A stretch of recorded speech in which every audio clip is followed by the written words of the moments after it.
நல்லா ஹாப்பியா இருந்தாலும் எந்த இடம் எதுவுமே பார்க்க மாட்டேன் சார். சாங் போட்டுட்டு டான்ஸ் ஆட ஆரம்பிச்சிடும் சார். சுத்தி யாரு இருக்காங்க யாரு இல்ல எதை பத்தி யூஸ் பண்ண மாட்டேன். பஸ் ஸ்டாண்ட்ல நின்னா கூட ஒரு பாட்டு கேட்டு ஆடணும்னு தோணுச்சுன்னா நான் ஒரு மூமெண்ட்லயே தான் இருப்பேன் சார். அது வந்து எனக்கே ஃபர்ஸ்டா ஃபீல் ஆகும். வேற ஆனா டான்ஸ் ஆடுறது வேற. ஆடிடுவேன். சோ அத வந்து நானே மாத்திக்கணும்னு நினைச்சிருக்கேன். ஆனா என்னாலே முடியல. சோ அத பொறுத்துக்கிட்டு போறோம். கேட்டா உங்க கால் தானா ஆடும்.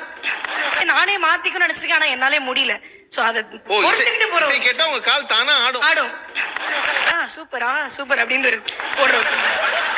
எங்க அண்ணன் உட்கார்ந்து வேடிக்கை பார்க்க ஒரே கூத்தா இருக்கும்.